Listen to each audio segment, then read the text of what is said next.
We are now. Great. And so, yeah, do I need to change the view actually so that we're both... can you get it now on gallery view? Are you seeing this on gallery view? There. Yeah. Okay. I'll begin. Hey, Emily, how's it going? So for anybody who's watching, we are just going to have a bit of a chat today about Leeds and a bit of the kind of history of Leeds and even the prehistory of Leeds. And this really came from us at the book club being big fans of your posts that you're putting out on the Leeds Museums Twitter that you've been doing half to keep morale going for the city. Would you say that's why? Or what prompted them? I think... So I'm the Learning and Access Officer at the Leeds Discovery Centre. So my whole world when it comes to work is around helping people to access objects and talking about the amazing things that we've got in our collections in Leeds and kind of what we can learn from them. And so obviously lockdown for most people and for pretty much every museum service in the country means no access to objects, which is basically the key of what we do, especially as educators. However, we're very, very lucky in Leeds because we have this incredible primary school membership scheme where primary schools can join the scheme and they can actually borrow real accessioned objects from our museum collections into their classrooms.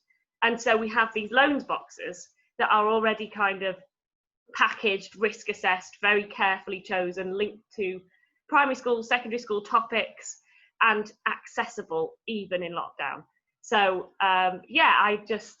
it's a way of me being able to do my job in a circumstance when I can't really do my job. And it's really kept me going. And it's been really nice to see the feedback that I've got from people like you guys about how people are actually really enjoying them. So I'm going to keep going. I think they've been amazing. And so can anybody, can any teachers get things from there if they want? It's primary schools only at the moment.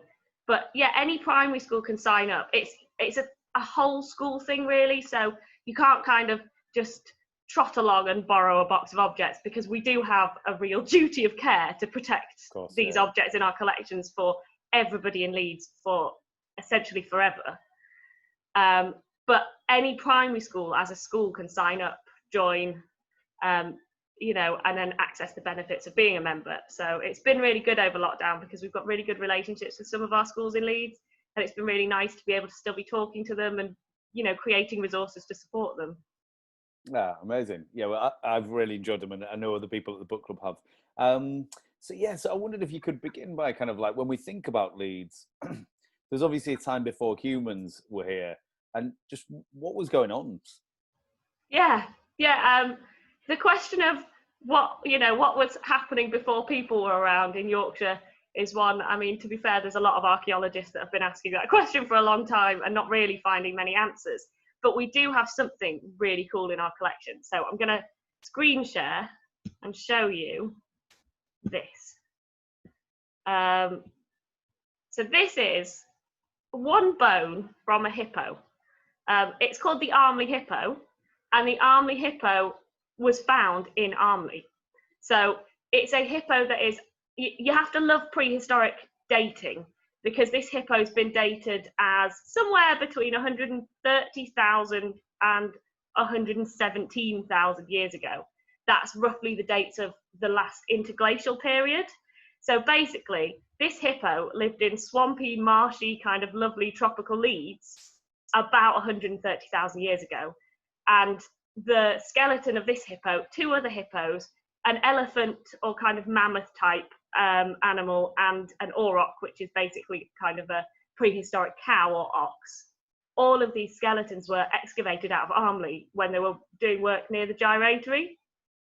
It was in 1851. There's just a load of kind of Victorian blokes digging clay to make bricks. And instead of the clay, they found all these skeletons and quite quickly realised they weren't human. Got in touch with the museum. And it was obviously really exciting. But it's also amazing to try and think of Leeds as a hippopotamus and mammoth hosting sort of swampland. Yeah, that's crazy. And what kind of time period are we talking then? When do we think there was first kind of, these kind of things, mammals going on? I knew that was going to happen.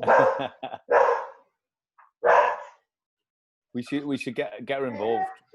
Yeah, the dog doesn't like talking about historic hippos. Sorry about that. I mean, hippos, I imagine, are quite a scary thing for a dog. Yeah, I mean, hippos are a scary thing for a human. I think they kill more people than sharks. But yeah, so the kind of period that these animals date from it's known as an interglacial period. So prehistoric Britain is a really changeable environment. You have these periods of ice and ice ages. You have kind of, even within the ice ages, you have times when the ice and the glaciers are advancing, and then you have times where they're not so bad and they're maybe retreating a bit. And then you have these periods of like hot weather and really temperate climates. And there are people around through all of these different climates and all of these different periods, but not so much, the evidence suggests not so much in the north, I think. You know, if we think about our landmarks, places like Brimham Rocks, that is the deposits of glacial action. Right, yeah. And when those glaciers are, you know, advancing, people would be pushed out of Britain. The other really cool thing is that the glaciers, they held so much water that the channel wasn't a channel. So for lots of time in these different periods, Britain isn't an island, it's connected to the mainland. And even though it's called Dogger Bank, Doggerland, this bit sort of under the channel, even though it would flood at some times and then it wouldn't at other times, it doesn't become a permanent feature. You know, we don't permanently become an island until about 6,000 years ago. So you have all of this movement happening of people and of animals, but it's so hard to trace because they are moving all the time. They're not really leaving much behind. What they do leave behind, you know, that we find a disproportionate amount of stuff from kind of the Paleolithic, say, in places like caves. And, you know, that gives rise to the idea that prehistoric people are cave people, but actually, really, there's just all the other stuff from the ones that lived in tents don't survive. So yeah. And when do we first start to? When do people first appear then? So in terms of like Homo sapiens specifically, you're looking at the Upper Paleolithic, about 30 to 40,000 years ago. But there are humans. There is evidence of human activity in Britain all the way back to 650,000 years ago. And the thing about that is that the date of kind of how long have humans sort of existed or been in Britain, whether it's on and off or not, like that date changes all the time because, you know, people are constantly finding new sites. So a few years ago, they thought it was, you know, like 300,000 years. And then they found another site and they were, okay, it's 500,000 years. And then there's this site in Norfolk that made, you know, so archaeologists go, oh, right, it's 650,000 years. So it's all dependent on what we've got and what we find. And we find so little. We don't really know anything about the Paleolithic. Archaeologists get really upset when I say that. We know some things, but not really. We should say, by the way, that we'll be having a conversation afterwards that people can send tweets in. So if there are any archaeologists that are getting wound up during this, feel free to tweet in, and I'll pass that on. I can think of at least one. Kat, our archaeologist at Leeds, who's like, grrr. Yes, yeah. When I work with primary school teachers, because I love prehistory. I think prehistory is great, but one of the ways that it's great is that it really it can really engage children, young people, anyone really, because we know so little that there's so much room for your own interpretation. Having said that, you know, the archaeologists that specialise in this, although we know so little, they have spent a long time, you know, finding out as much as they can about the little bits that we know. And, you know, they've spent whole careers on piecing this together. You can't really just wander in and be like, well, I don't think so. But having said that, there's no evidence, you know. but they've, so not to diminish their work, they've kind of mapped the known and the unknown. But even amongst the kind of realms of what's known and what isn't, there's so much sort of debate within history and within archaeology. You know, I sat in a room full of archaeologists at a conference about prehistory a while ago, and, you know, one of them kind of said, we think this, and someone else in the room went, well, I'd just like you to know that I still don't think that, I think this other thing. Wow, like what was the thing? Can you remember? I can't remember. I think it might have been to do with prehistoric art in Cumbria, but that might have been a different talk. Prehistoric art in Cumbria. That Yes. feels very like a what's the thing? What's the thing where people have such specialist, the kind of game show? Or not? It's not a game show. It's like a quiz. Magnus Magnusson. What was this? You know, people would sit in the chair and they'd be asked questions. This is terrible. I know somebody who writes questions for it as well. Oh my god, this is awful. So that's prehistory, Yeah. kind of us knowing anything about people. The other thing I should mention is I have another image for you, which is the only Paleolithic hand-axe, which are the kind of very basic, roughest types of hand-axes that exist. It's the only Paleolithic hand-axe that's ever been found in West Yorkshire. So it's the only real evidence we have that there may have been people in West Yorkshire. Well, maybe not the only evidence, but you know, we have so little. And the interesting thing about this one, it looks quite different to the sort of hand axes you find down south that are made of flint, but you can see that it is a worked piece of stone because you can see the kind of flakes. And if you think about how the skills you need to make something like that, you have to be able to understand exactly what you're doing, exactly what the rock is, what angle to hit it at, and all of those things. But the likelihood is that this probably ended up in Leeds because it was caught up in a glacier. Right. It's probably kind of brought to us by glacial action rather than by, you know, a group of people hanging around in Leeds. But we don't know really. It doesn't look like the most complex technology, but I'm gonna take from you that you think it'd be quite difficult to make this, right? Yeah, I mean, people's nowadays, flint knapping is a whole thing, you know, and experimental archaeology is a really important part of prehistoric archaeology, and that's literally where archaeologists, or anyone really, sort of thinks about how do we end up at this product, and then kind of works backwards and learns the skills to do it. And they reckon, you know, really skilled axe makers in sort of this period would be making one of those in about 20 minutes. They had sort of, you know, and they had to pass these skills down as well. So that's another sign that we're not talking about animals, we're talking about humans, because they have an ability to pass knowledge down through generations. Yeah, and I guess the ability to do something like this. I mean, a bit like we might look at the massive revolution that's going on globally around kind of communicative technology, and you know, even within computers, you look at something like just Twitter, and the way that you know, a revolution might be kind of sparked by that.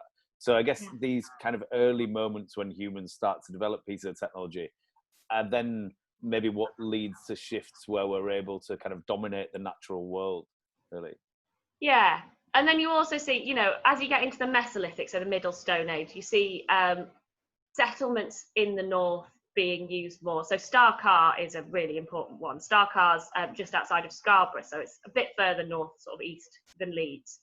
And it's a camp that appears to have been used not just once, but in like successive different years, but probably seasonal. So you've got, you know, these groups of sort of half semi-nomadic kind of hunter-gatherer communities, but they are building settlements, but they're not staying there necessarily, and then they're returning.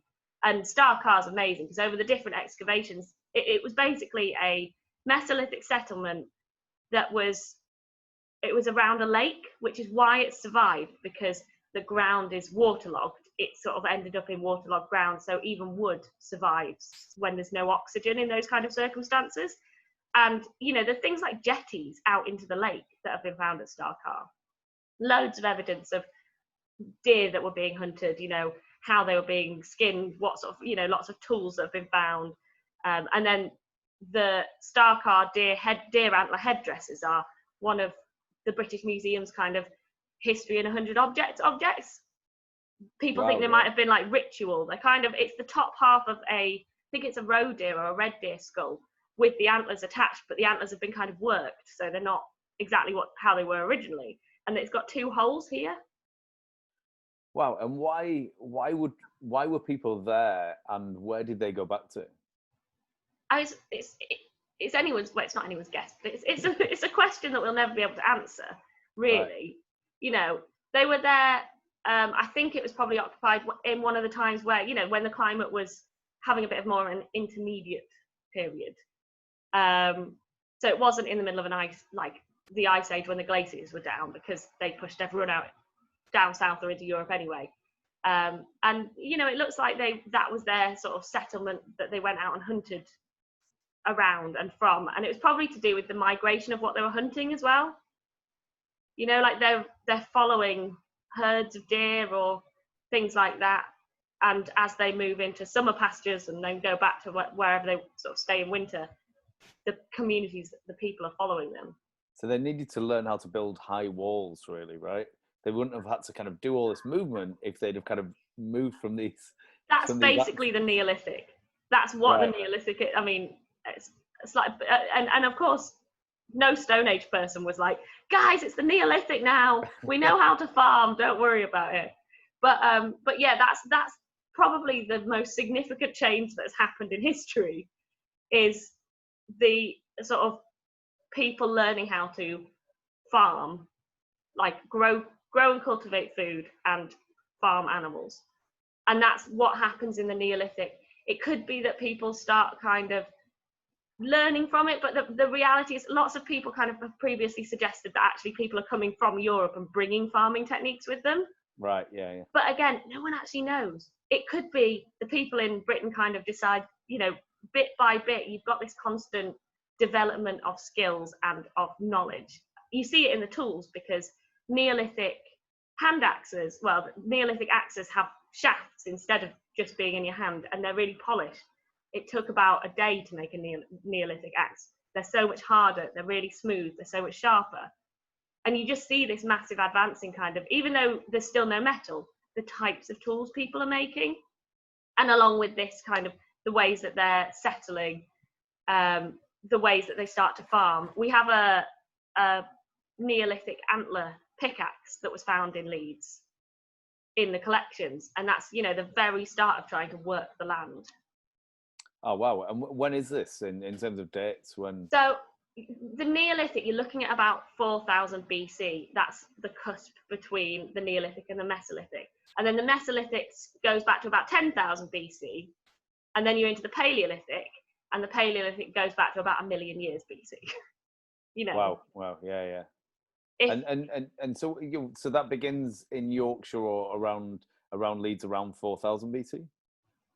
It's really hard. So there are things like around Leeds, we have found Neolithic tools that are in our collections.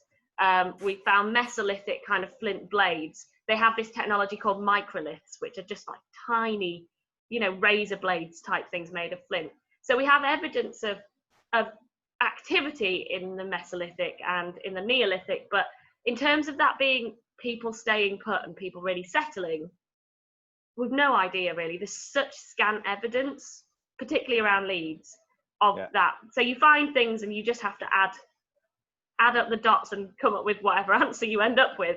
We don't really know, other than we know that we've got various things in the collections that suggest that there were at times during this period people around. Wow, yeah.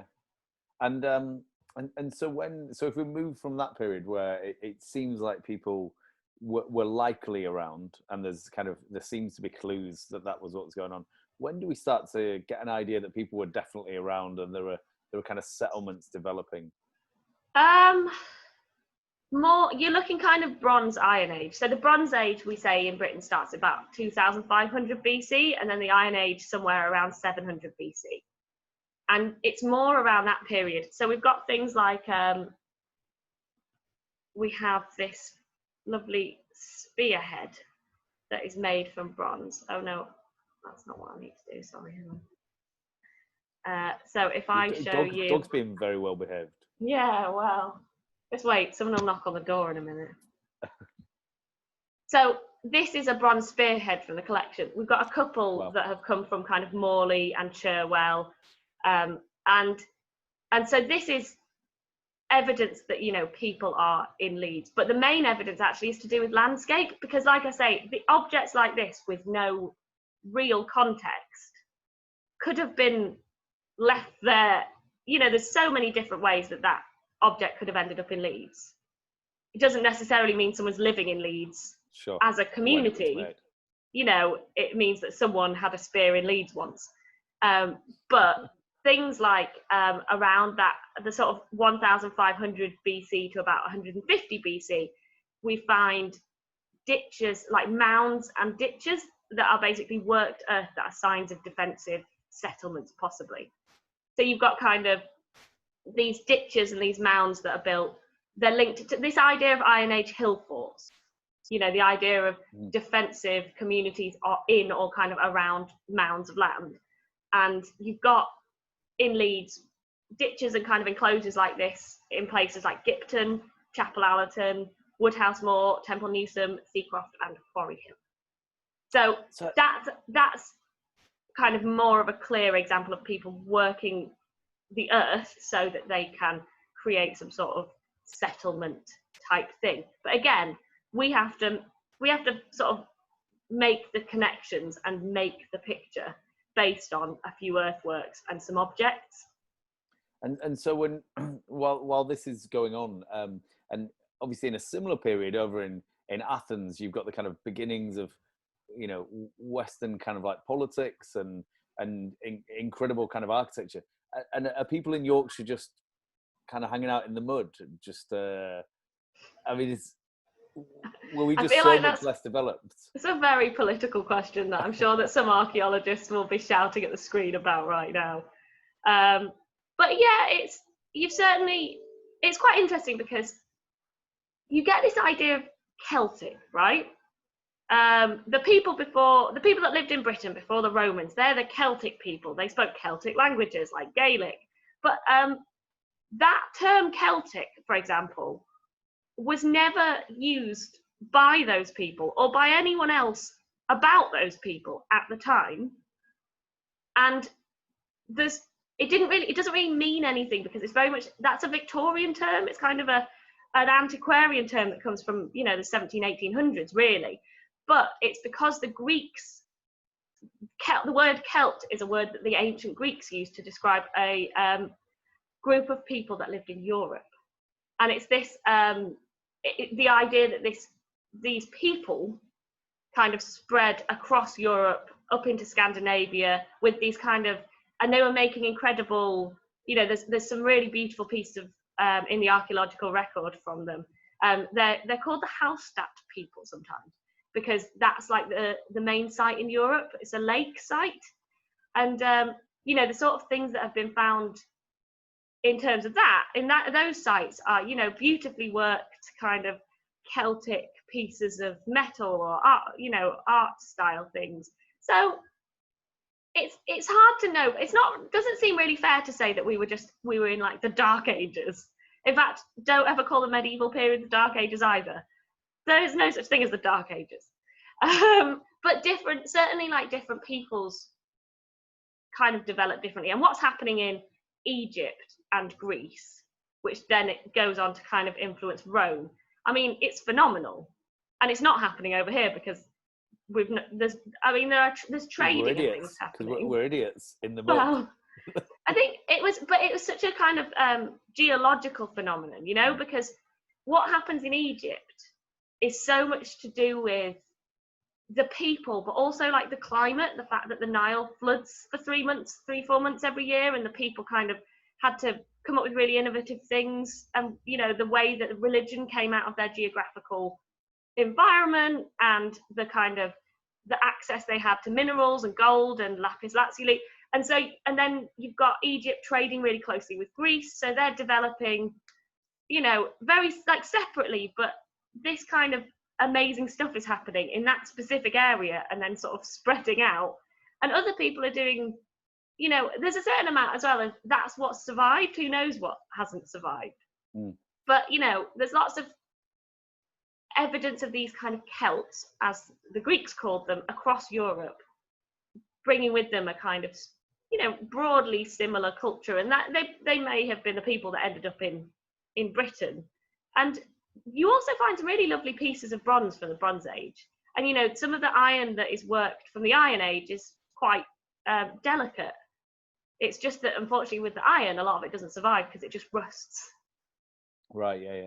You know, And I mean, that's another thing as well. We do not have a climate to keep objects. Like in Egypt, it goes in the sand and it comes out of the sand, you know, a few thousand years later, and it's exactly the same. But in England, you know, you drop it in the mud, and most of the time it's absolutely knackered by the time anyone finds it. You're not wearing white trainers here, right? Yeah. And so you talked there about kind of the religions that were coming out of this area, you know, around kind of Greece and Egypt.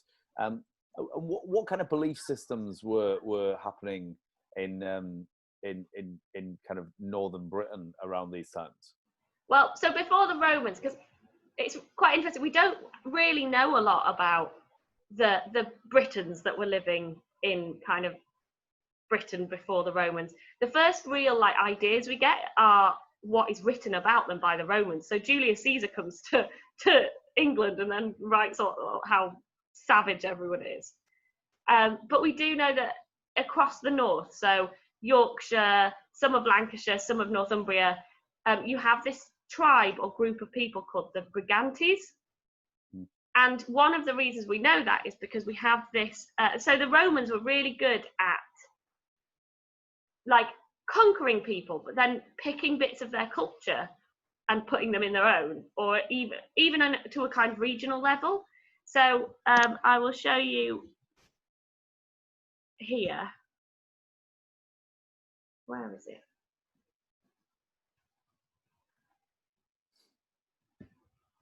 Sorry, bear with me one moment. Got too many windows open. I've got 3 liquids. That's what I'm realizing here.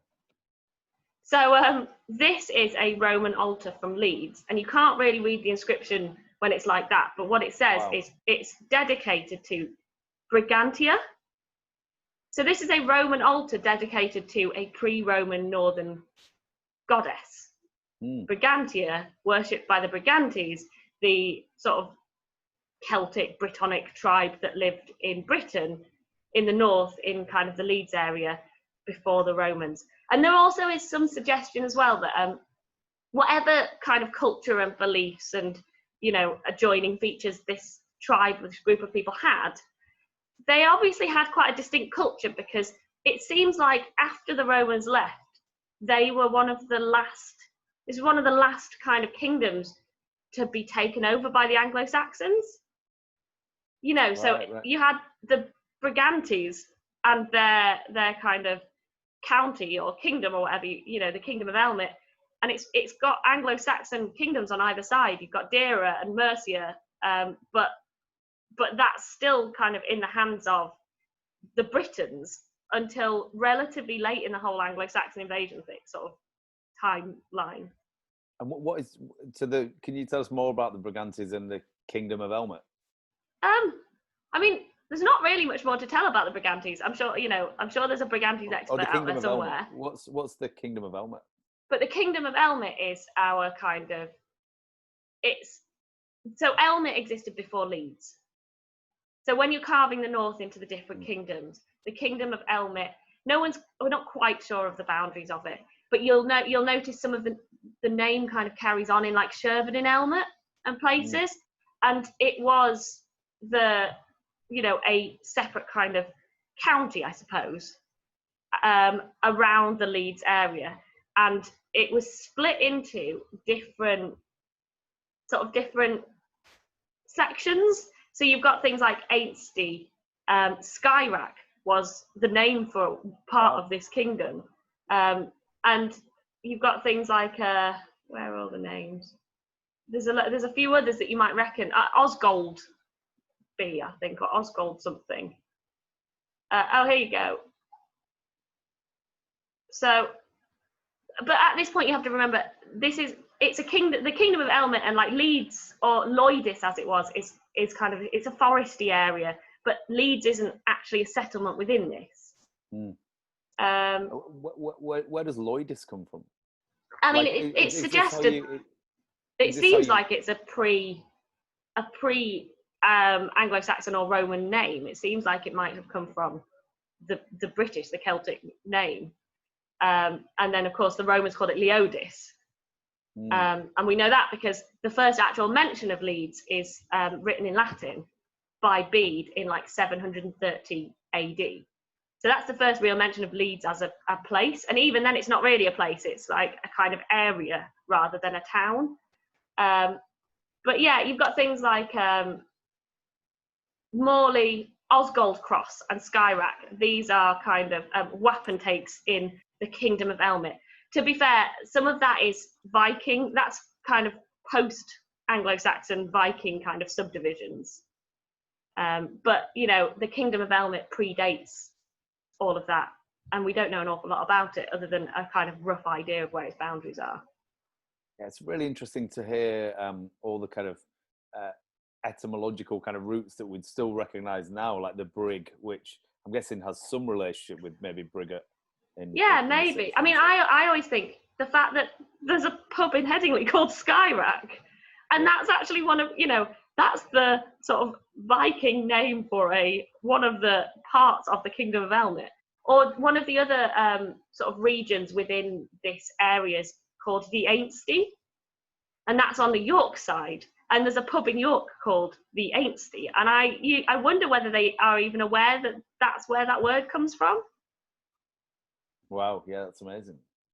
It's really amazing. I mean, the Skyrack does get a bit kind of medieval at times as well, or around there. Not the actual Skyrack. I don't want to offend the people who do that. And so the Great North Road. I know in our conversation you've mentioned the Great North Road, and what is the Great North Road, and why is it important? Yeah, so I mean, I think the fact that Leeds lies on a really significant, you know, very old north-south, you know, London to York route, that route from London to York has been a significant kind of route for people moving for a long time. It's probably like too hard to trace it back far enough, really. The actual Roman London to York road was called Ermine Street. I found that out today. Which is quite interesting as well, because the name Ermine, it actually comes from no one knows what the Romans called it or the original Brittonic kind of people called it, because the Ermine, the name, comes from an Old English word. So you've got this route from London up to York, which then went up to Scotland, and that's kind of like, even now, you know, the A1 runs up most of it. And then once you got to kind of past Boroughbridge, it's split into two, and there was an eastern and a western route. And Leeds is just on the edge of that. So when we look at things like the sites that we find, you've got Lotherton Hall, which is one of our museum sites. And if you ever go and visit Lotherton Hall, if you look at some of the fields that surround it that are part of the parkland, you might notice they're kind of bumpy. And it's we like to say, the best preserved example of medieval ridge and furrow field systems in West Yorkshire. It's what happens to the ground after the medieval ways of ploughing. You know, so there's a settlement there so close to this, you know, really important route. And then on the other side near Wetherby, when they're digging up, when they were kind of doing the excavations of the bypass, they found, there's a manor called Dalton Parlours. So this was a Roman villa in West Yorkshire. Actually, I think Dalton Parlours I think that it was the farmer that flagged it up because it was being ploughed and things kept popping up, and, you know, they were really worried they were going to destroy it. So it's the only fully excavated Roman villa in West Yorkshire. And I've got some of the objects here, actually. And whereabouts is that? Is that near Lotherton? Kind of, because Dalton Parlours is near Wetherby, and, you know, Lotherton, Garforth, they're all kind of out on that side of Leeds.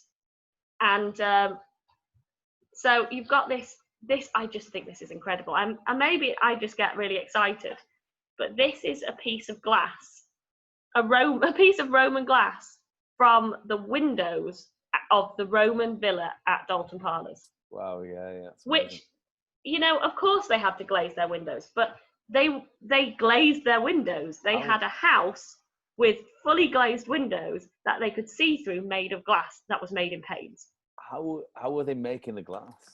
I mean, I guess the Romans brought a lot of technologies across to Britain. I've actually got a kind of artist's impressions of Dalton Parlours as well, because it's a really interesting site, because it shows one other thing that you don't really think about when we split history into periods, we kind of create boundaries between each period that don't exist. So this is a mock-up of Dalton Parlours. You've got the kind of buildings which you can see, they're all Roman buildings, fine. But if you look around the edges, can you see there's a little round house in the corner? In which corner? So, in kind of bottom left, I'll point it out to you, hang on, I will draw it. So, if you look here, yeah. and there's one down here, I think, as well. These are Iron Age roundhouses. Because when the excavations at Dalton Parlours were undertaken, they found that not only was the site occupied in the Roman period, but also before that. But the amazing thing is, as this picture shows, these Iron Age roundhouses are occupied at the same time as the Roma Villa. Mm-hmm. So you've got kind of the pre-Roman British people probably that lived in the area, living in the houses of the style that they lived in, living in some ways in the way that they were used to living before the Romans, and the Romans are here as well. Yeah. And also there's this big question of who's in the Roman house. Have they come across from the continent? Are they Roman? Have they come from somewhere else in the empire? Because obviously the Roman Empire facilitated this incredible movement of people. Or are they people that have also grown up in the area but have joined the military or kind of taken a Romanization path? Wow, that's really interesting. Yeah, it's amazing. So the answer is we just don't know. But the point is that these periods, they overlap, they're not separate. Right, yeah. And so after the Romans then, what happens then? What happens after the Romans? Well, so after the Romans, I like how I'm asking you this like you're the oracle. Yeah, I'm definitely not the expert either, by the way, on anything pretty much. I will show you this too, though, because this was found at Dalton Parlours. Actually, aren't you? Huh? You're quite skeptical towards knowledge, actually, aren't you? Yeah, I think you have to take everything with a pinch of salt. The point of history, as well as to try and find out as much as we can about the past, is to is to make your own mind up about what you think based on what you've learned.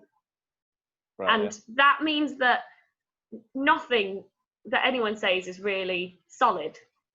Kind of the point of history. Say that again? So everything is contestable. Yeah, well, that's the point of history. History is about arguing your opinion on history as much as it's about what actually happened. And when you're talking about prehistoric, Roman, the evidence is so scant and so biased because the evidence shows us what rich people did because that's what survived, but not what poor people did. So there's this massive wide open space for people to look at all of the same information and come up with vastly different interpretations of it. And that's what I love about history, although some historians tell me that when I say that I kill history.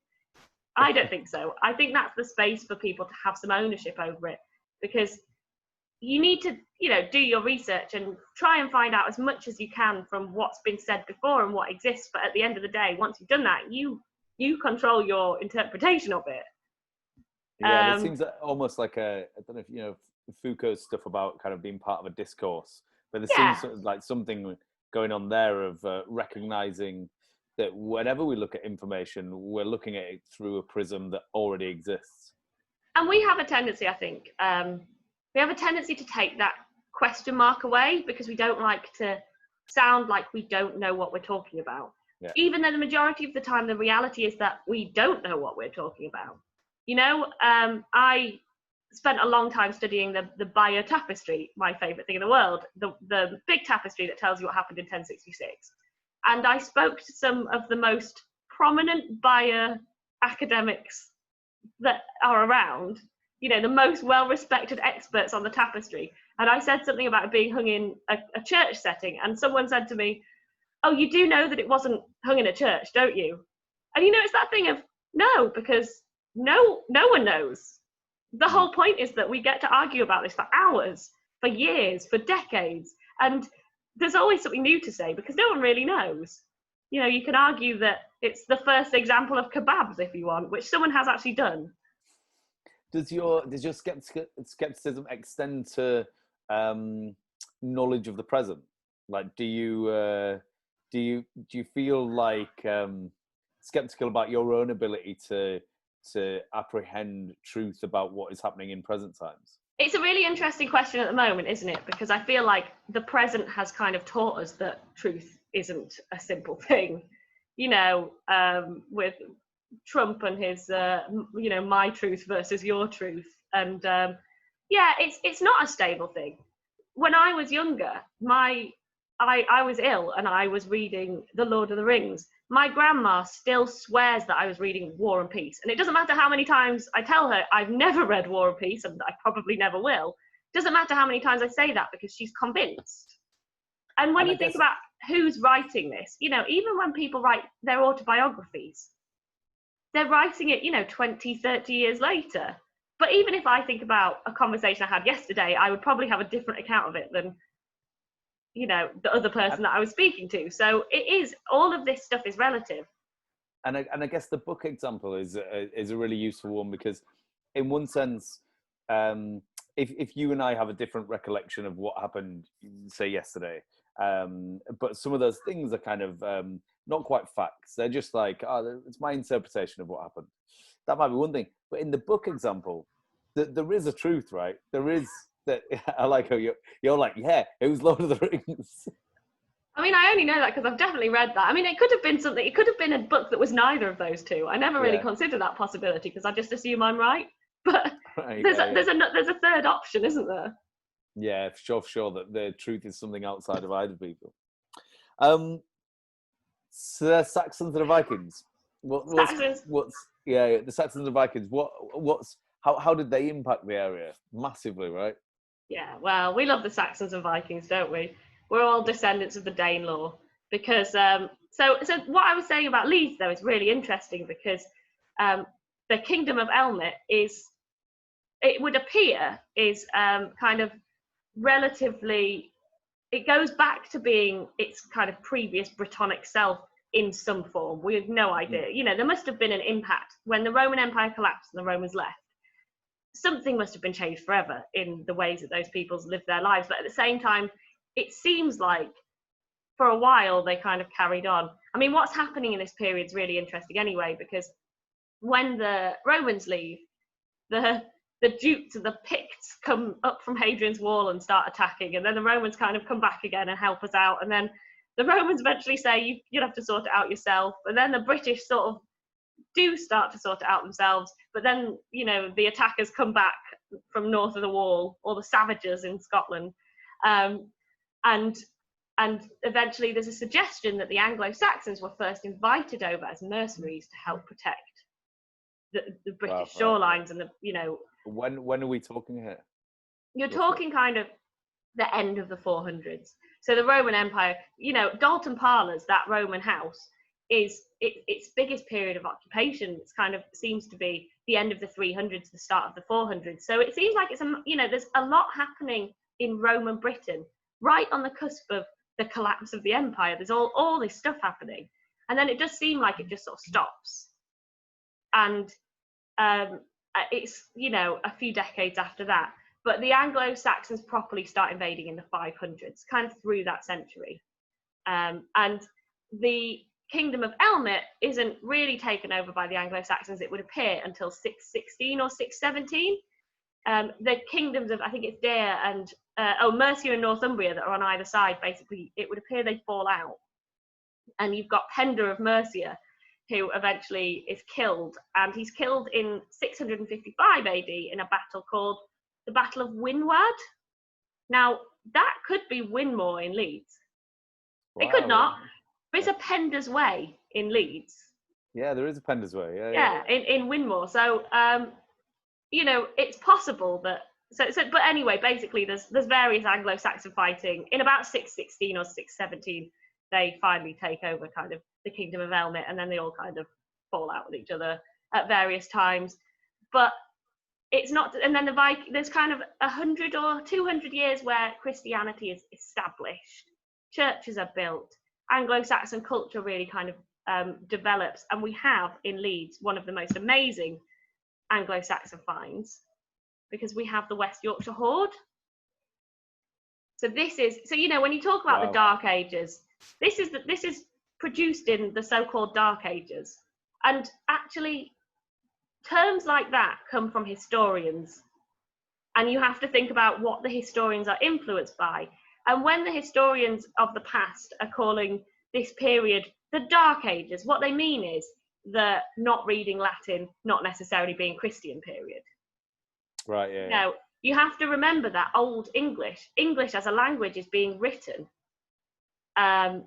You've got Bede. Bede is this sort of monk who's up at Jarrow in Northumberland, and he's writing in Latin in about the 730s, and he's writing the history of England, his historian, history of the ecclesiastical history of the British people. It's a great read, guys. But you've got kind of Bede writing in Latin. You do have scholarship happening. You do have, history being noted down, and some amazing Anglo-Saxon manuscripts being sent across to Europe and things like that. There's one of them, and I can't for the life of me remember which was sent. It was supposed to go to Rome as a gift from one of the monasteries in England, but the guy who was taking it died on the way. So the monastery that he was staying in Europe basically like crossed his name out and wrote their name and was like, here's a gift from us. It was on display in the Anglo-Saxon manuscripts exhibition of the British Library the other year, and I can't remember what it is, but it's one of my favourite stories. This is a bit like when you've not got a present for a friend or somebody, and you just scribble your name on the card, and you're like, oh yes, I thought about this too. Yeah, but look at this incredible material culture. Apart from the little hoop, the hoop on the right, I think looks a bit basic, but the rest. That will be a loom weight or a spindle wheel. They would have been used to sort of spin. So they weigh down to put tension on the threads or kind of to hold your spindle so that you can kind of dangle the wool and spin it into thread by hand. So they're not very exciting looking. Yeah, they're pretty important though. Okay, yeah. But yeah, there's just this incredible material culture happening in Anglo-Saxon Leeds. And, no one really knows how they even managed to do some of this intricate work. The Greeks, there's some suggestion that the Greeks and the Romans actually used like polished quartz as magnifying glasses in order to help them see. Or there's some idea that maybe tiny children had to come in and do the really tiny intricate bits. But if you think of the Sutton Hoo stuff, you have some incredible, intricate, amazing kind of objects being made. The Sutton Hoo? So the Sutton Hoo's the ship burial that was found down south, and a lot of it's in the British Museum now. And they found that kind of amazing Anglo-Saxon warrior helmet with a dragon down the nose, and just some of the richest. There's a belt buckle that's all enamelled. It's got gold kind of wire working.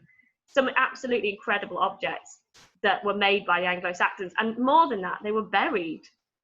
They were buried as grave goods when Richard important people died. They had so much of this going on. They had so much culture. They were like, yeah, let's just bury it. It's not a really important thing to us. So it's not fair. Like, although there's not necessarily outside of the monasteries, there's not maybe that much Latin learning. There's a lot to be said for this period, and the fact that Alfred the Great starts Alfred the Great is around in the mid 900s. He is the first. He kind of pushes back against the Vikings. So you've got all these Viking invasions starting in the late 800s, slowly taking over particularly the north and the east of Britain.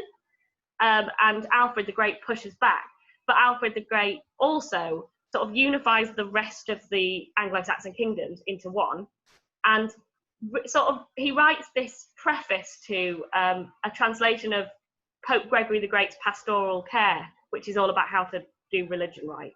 And he writes this preface about how Latin learning's really dropped off and people aren't very good at Latin anymore, and it means they don't understand the sermons when they go to church, and what would be the good thing to do is to translate all the important books into English. And he starts that. He starts the Anglo-Saxon Chronicles, which, places like Canterbury and, really important centres of Anglo-Saxon England have these big annals and they start writing down this year this happened and this year, and they're writing it all in English.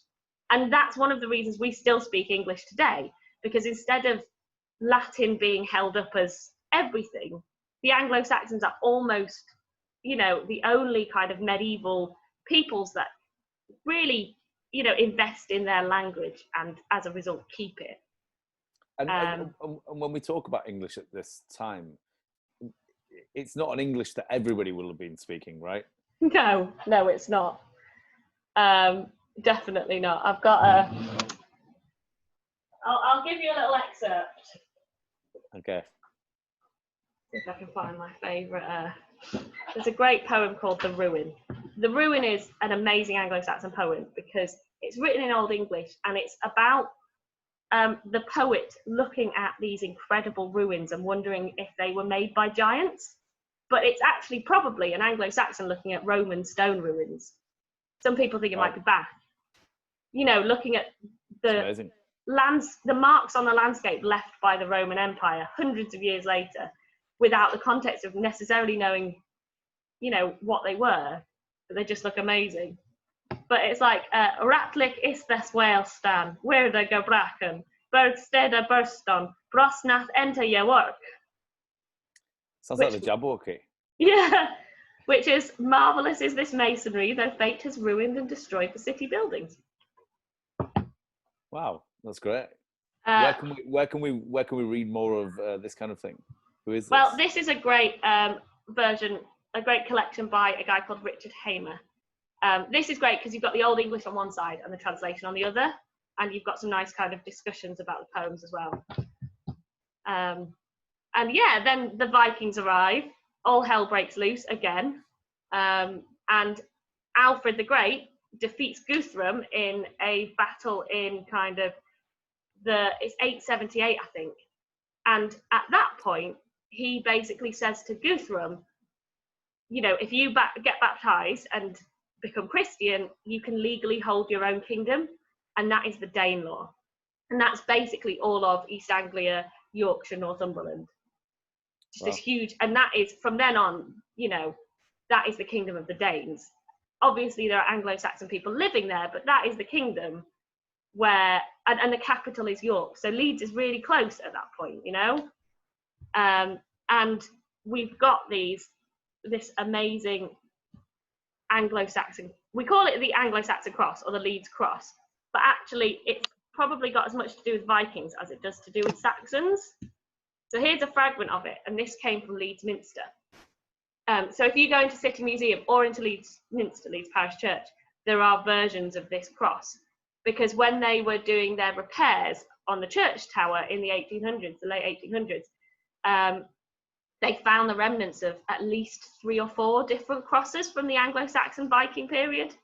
And they also found some what you call hogbacks, which are kind of very fancy Victorian grave cover, fancy Viking grave coverings.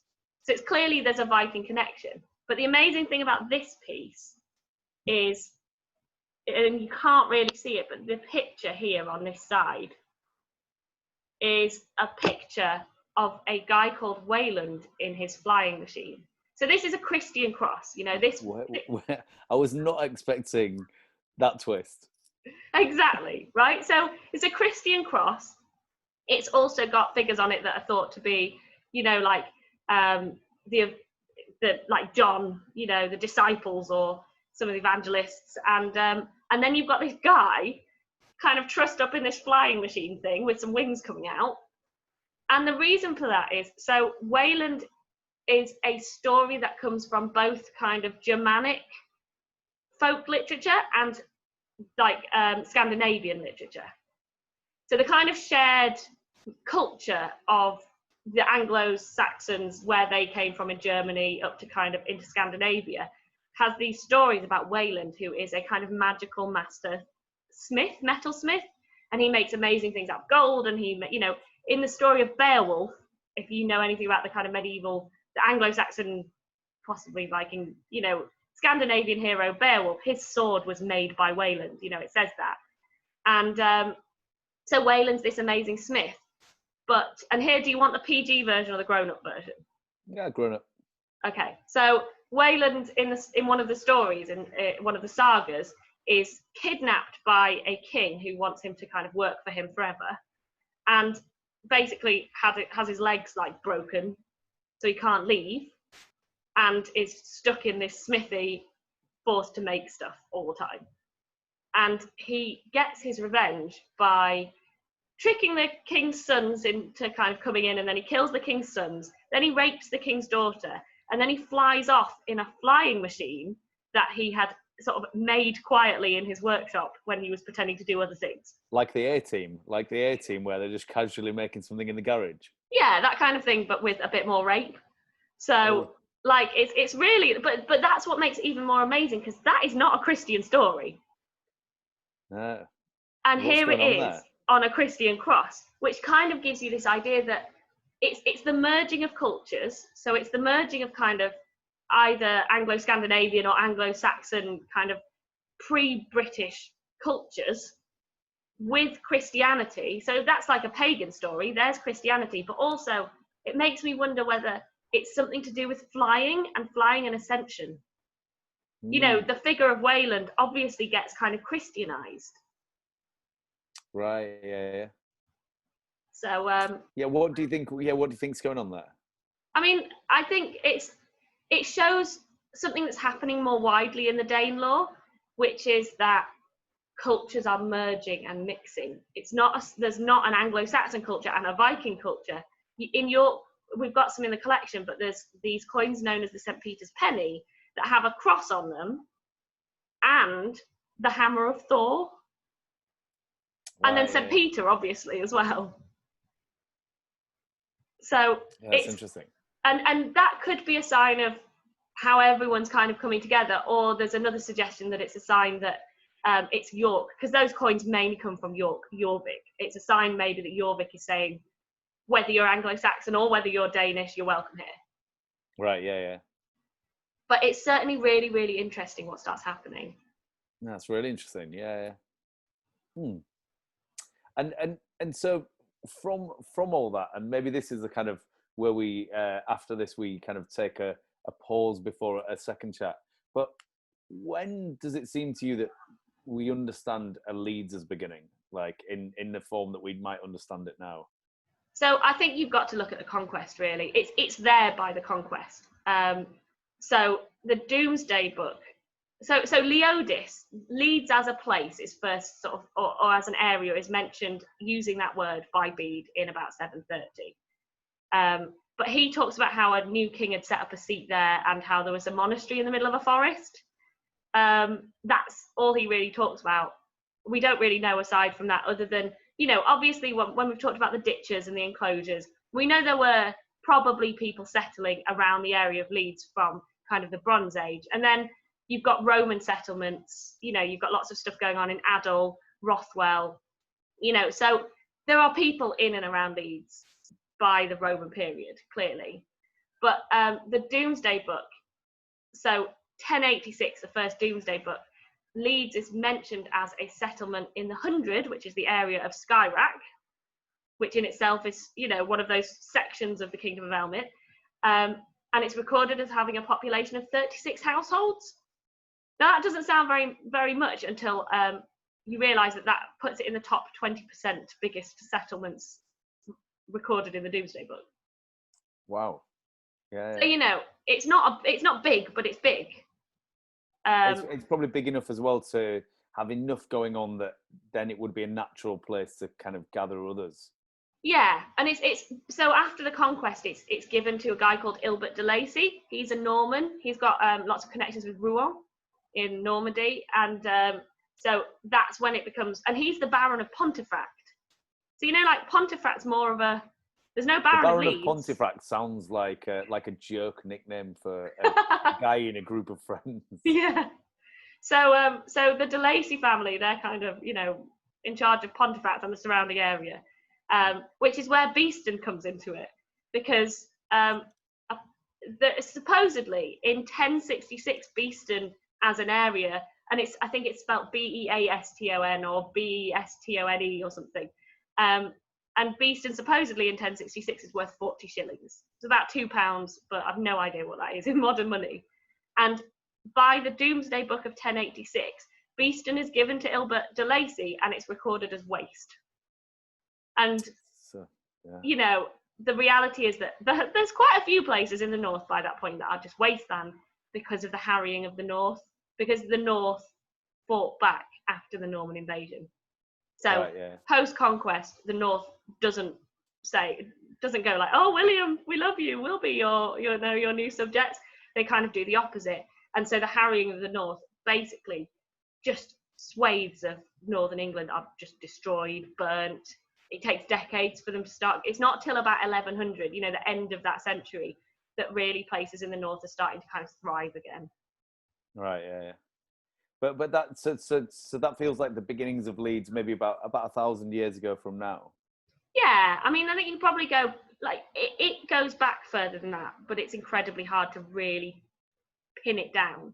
And that's the case with lots and lots of places. The Domesday Book often is the first real reference to places, because before that, although Anglo-Saxon administration was pretty good, but they didn't map things out like that. You know, exactly which bit of land belongs to exactly this guy, and it's all written in one book. And the book was so big and held so much information that it's called the Domesday Book, because people thought it reminded them of the last judgment in the Bible. You know, like, it's got all the information in it, and, you know, the king decides what to do with it, just like supposedly on Judgment Day in Christian kind of teaching. You know, that's when you are judged, and it's called Doomsday. It's crazy. Yeah. And so when we have a second discussion of this, what kind of things go on between that small period of 1066 until the 21st century? What kind of things will we be discussing? And there's loads of fun. Any objects we should look out for? Well, the first object's Kirkstall Abbey, definitely, which was founded by and everyone could go and have a look at it. Yeah. No, I can't show it to you in person. It's not big. It's not. My house isn't big enough.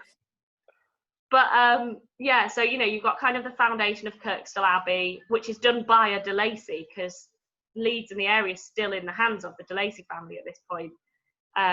You've got the kind of things like the Wars of the Roses, particularly the role that the Gascoigne family, who lived in Lotherton, which is another one of our museum sites, they played a really interesting role in the Wars of the Roses, and slightly earlier than that as well. William the Gascoigne #1 was actually, he is epitomised in Shakespeare. Really? Yep, in one of the Henry plays. So, because he was Chief Justice, I think, for one of the Henrys. So, you know, you've got this kind of the rise of the Leeds gentry and how the Wars of the Roses really throws that around, because all in North Leeds, all the North Leeds, you know, and the Percy family. You know, there's lots. So we'll have a look at that, and then you know, we've got Temple Newsam, of course, massive Tudor site, some really important people, really like strong connections to Mary Queen of Scots, because Mary Queen of Scots' husband, Lord Darnley, was Temple Newsam's owner. And he was horribly murdered in Scotland. I think it was at Holyrood. So we'll look at the Tudors and then kind of move forward a little bit, I think, into a little bit about the industrial history of Leeds and kind of Leeds turning into the city that it is today. That sounds great. And obviously, I mean, generally, you know, having grown up here, it feels like the last kind of 20 or so years have been a really good period for Leeds. So maybe at some point we'll have a bit of a chat on what's led to that. But yeah, thanks a lot. It's so nice to hear you talk about all these things. It's been lovely. It's been really nice, and I hope that people enjoy it. And I look forward to seeing what people have to say. And I'm sorry if I've upset any archaeologists out there. Yeah, and obviously people can now just tweet us, and we'll have a little discussion afterwards. All right, thanks a lot, Emily. Right. Cheers.